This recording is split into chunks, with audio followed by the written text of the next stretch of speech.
Hello बच्चों। जैसा कि लास्ट वीडियो में हमने क्लास नाइन्थ का सेक्शन डी देखा था, तो आज हम सेक्शन ई करेंगे, जिसमें सिर्फ हम केस स्टडी के ही क्वेश्चंस सॉल्व करेंगे। तो चलिए देखते हैं क्वेश्चन नंबर 36 सेक्शन ई का। Rain water harvesting is a system of technology that collects and store rainwater for human use. Anup decided to do rainwater harvesting. He collected rainwater in the underground tank at a rate of 30 centimetre cube पर second.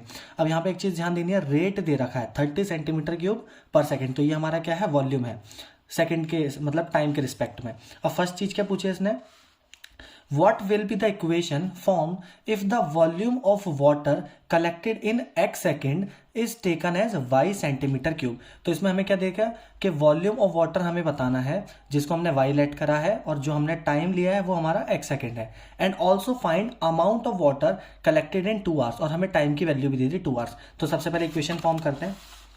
अगर मैं let कर लूँ, let the time taken be X and rate बोल लो या volume बोल लो, ये दोनों ही हमारा कितना दे रखा है, y सेंटीमीटर क्यूब, और ये हमारा x सेकेंड है।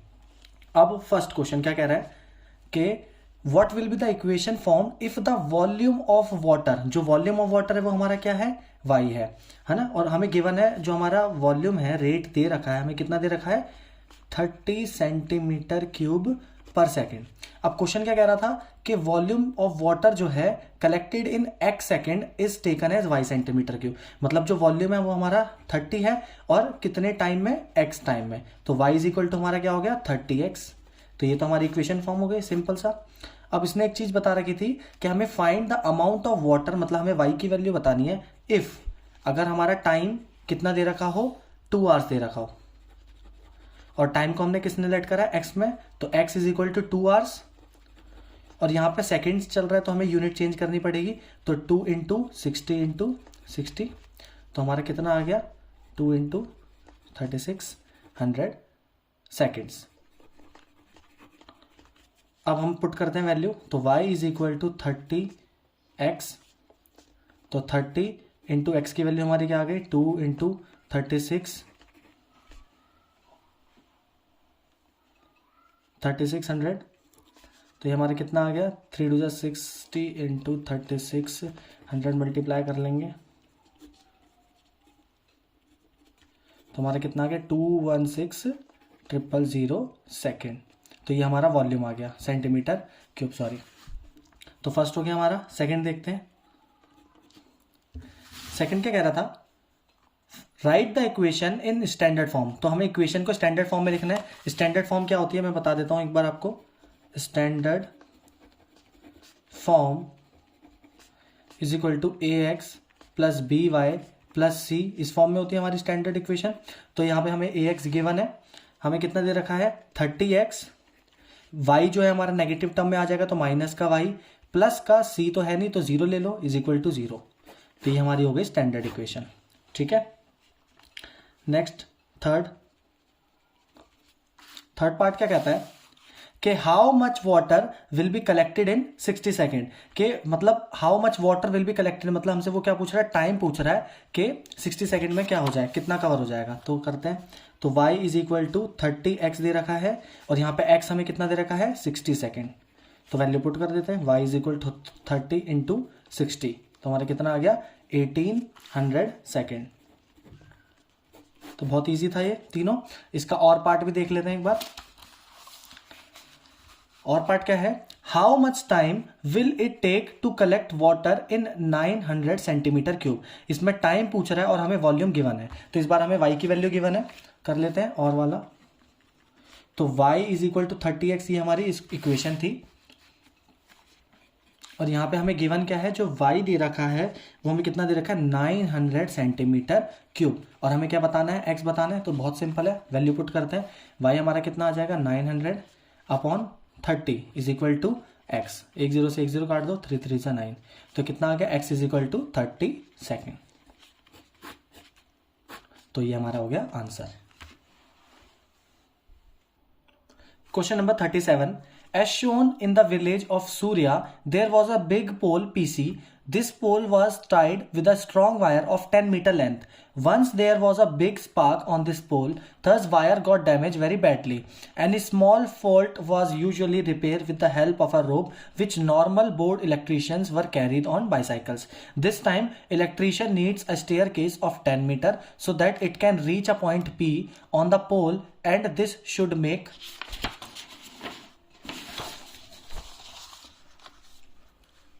60 डिग्री विद लाइन AC। तो यहाँ पे हमें एक गिवन है डायग्राम, ये हमारा पोल है PC और यहाँ पे हमारा स्टेयर कैसे A से P पॉइंट तक का, और ये हमारा सपोर्टिंग वायर है B से P पॉइंट तक का, है ना। फर्स्ट चीज क्या पूछी है, शो दैट APC मतलब ये वाला ट्राइंगल और BPC वाला ट्राइंगल, इन दोनों को हमें कॉन्ग्रुएंट प्रूफ करना है। Then find the value of X। तो सबसे पहले डायग्राम बना लेते हैं इसका। ये हमारा पोल है P पॉइंट पर, ये हमारा A पॉइंट है, ये हमारा B पॉइंट है, इसको हम C मान लेते हैं, ठीक है। ये पोल लिख भी देता हूं मैं यहाँ पे। जो हमारी स्टेयर केस है वो हमारी कितने मीटर की है, 10 मीटर की है, और ये एंगल हमें कितने 60 डिग्री दे रखा है। ये हमारा X है और ये हमारा Y है। फर्स्ट चीज क्या पूछी इन्होंने कि in triangle APC and triangle BPC, इन दोनों ट्राइंगल को हमें क्या करना है, कॉन्ग्रुएंट। तो कर देते हैं कॉन्ग्रुएंट। सबसे पहले क्या दे रखा है इसमें, AP और BP, ये दोनों साइड हमारी क्या है, आपस में इक्वल है, गिवन है हमें। नेक्स्ट हमारा ये वाला, ये PC is equal to PC, common side. Congruent में मोस्टली कॉमन साइड बहुत देखने को मिलती है, तो इसको इग्नोर मत करना। और तीसरी चीज देखो, ये पोल जो होगा वो परपेंडिकुलरली एकदम स्ट्रेटली खड़ा होगा, तो ये जो दोनों एंगल होंगे वो हमारे ईच 90 डिग्री होंगे। तो लिख सकते हैं angle ACP is equal to angle BCP each 90 degree. तो इससे क्या हो गया, हमारा triangle APC is congruent to triangle BPC by SAS property से, ठीक है। नेक्स्ट क्या पूछा था उन्होंने, value of X। Second part देख लेते हैं। अब यहाँ पे X की वैल्यू पूछी है, तो यहाँ पे अगर हम इन ट्राइंगल APC में अगर हम यहाँ पे एंगल सम प्रॉपर्टी लगाते हैं, देखो 60 डिग्री हमें पता है, तो इन ट्राइंगल APC, तो यहाँ पे हम क्या लगा सकते हैं, एंगल सम प्रॉपर्टी। देखो हमें 60 डिग्री ये पता है, 90 डिग्री हमें ये पता है, और हमें यहाँ पे X की वैल्यू।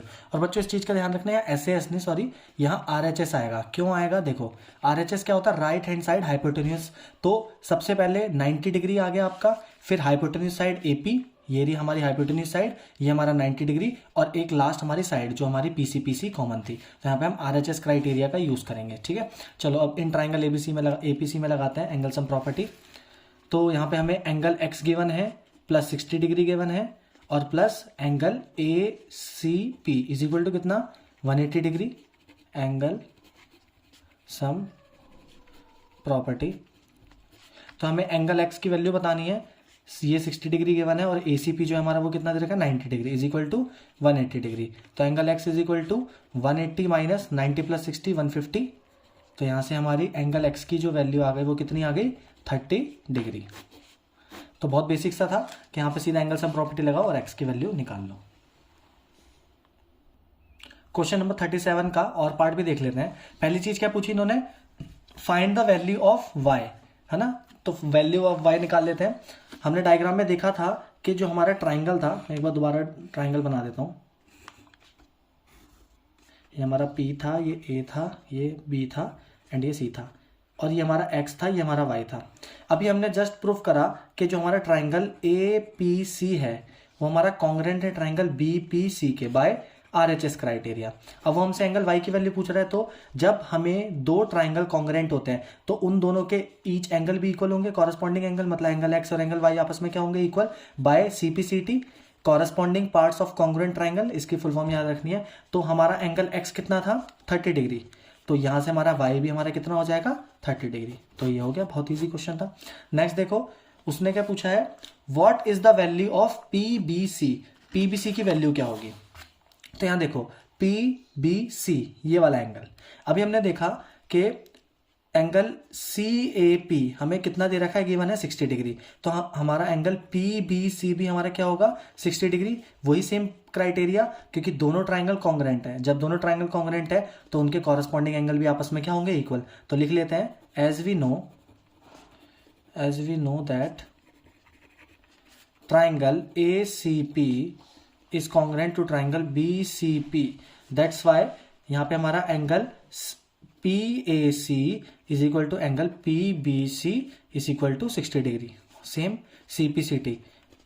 ठीक, तो यहां से हमारा पी बी सी भी हमारा कितना आ गया, 60 डिग्री आ गया। तो ये हमारा कंप्लीट हो गया question. Question number 38, while dusting a maid found a button whose upper face is of red color as shown in the figure. The diameter of each of the smaller identical circle is 1/4 of the diameter of the larger circle whose radius is 16 cm. तो ये एक button का shape है जिसमें 4 smaller circle है और एक big circle है। क्या पूछा है, find the area of each of the smaller circle, next find the area of the larger circle. सबसे पहले हम स्मॉलर सर्कल निकालते हैं। क्या गिवन है हमें, ये डायग्राम मैंने बना दिया, ये हमारे स्मॉलर सर्कल्स हैं। तो अगर मैं स्मॉलर सर्कल की बात करूं तो इसकी जो रेडियस है उसको मैं r मान लेता हूं, और इसकी जो डायमीटर है उसको मैं d मान लेता हूं स्मॉलर का। लार्जर सर्कल, इसकी रेडियस को कैपिटल R और डायमीटर को कैपिटल D। अब इन्होंने क्या दे रखा है कि जो हमारी स्मॉलर सर्कल की डायमीटर है, मतलब डायमीटर जो है स्मॉलर सर्कल की वो 1/4 है लार्जर सर्कल के डायमीटर के, मतलब ये हमें गिवन है। और हमें लार्जर सर्कल की रेडियस कितनी दे रखी है, 16 सेंटीमीटर। ठीक है, तो यहां से हम निकालते हैं। तो डायमीटर यहां से हम डायरेक्ट ये रिलेशन भी लिख सकते हैं, तो R is equal to 1/4 of R, और हमें रेडियस हमें गिवन है 1/4 ऑफ R, रेडियस कितनी है 16, तो 4 4 जा 16, मतलब स्मॉलर सर्कल की रेडियस हमारी कितनी आ गई 4 सेंटीमीटर, और लार्जर की ऑलरेडी हमें गिवन है 16 सेंटीमीटर। तो अब पहली चीज सॉल्व करते हैं। क्या पूछा उन्होंने, area of the smaller circle, तो लिखते हैं एरिया ऑफ स्मॉलर सर्कल। क्या फॉर्मूला होता है एरिया का हमारा, पाई R स्क्वायर, 22/7, रेडियस हमारा कितना है 4 इंटू 4, तो 22/7 इंटू 16, कैलकुलेट कर लेंगे तो हमारा कितना आ जाएगा 50.28 सेंटीमीटर स्क्वायर। तो एरिया ऑफ स्मॉलर सर्कल आ गया। नेक्स्ट क्या पूछा उन्होंने, area of larger circle, area of larger circle. तो डायरेक्ट क्वेश्चन है ये, तो सीधा फॉर्मूला लगाना है बस। तो 22/7, रेडियस कितनी देर की इसकी 16 इंटू 16, तो 22/7 इंटू 16 का स्क्वायर कितना होता है 256, मल्टीप्लाई कर लेंगे डिवाइड करके, तो 804.57 सेंटीमीटर स्क्वायर। तो ये हमारा आ गया area of larger circle. Question number 38 का और पार्ट भी देख लेते हैं। Find the area of quadrant of a smaller circle. तो हमें क्या बताना है, स्मॉलर सर्कल का एरिया ऑफ क्वाड्रेंट बताना है। तो देख लेते हैं, अगर ये मेरा स्मॉलर सर्कल है, मैं बना लेता हूँ थोड़ा बड़ा कि तुम्हें क्वाड्रेंट का मीनिंग समझ आए। देखो क्वाड्रेंट का मतलब क्या होता है, जैसे हम सेमी सर्कल पढ़ते हैं, सेमी सर्कल का मतलब होता है आधा पार्ट, और क्वाड्रेंट का मतलब होता है 1/4 पार्ट, मतलब ये वाला पार्ट, पूरे सर्कल का 1/4 पार्ट। तो नॉर्मल हमारा फॉर्मूला क्या होता है पाई आर स्क्वायर एरिया का। अब हम 1/4 करेंगे तो इंटू 1/4, तो हमारा एरिया ऑफ क्वाड्रेंट का फॉर्मूला क्या निकल के आता है, quadrant is equal to pi r square by 4।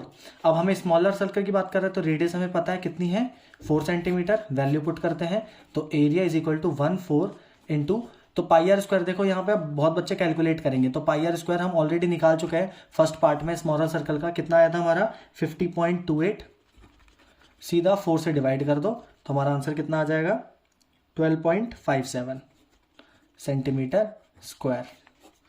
तो डायरेक्ट आ गया हमारा आंसर।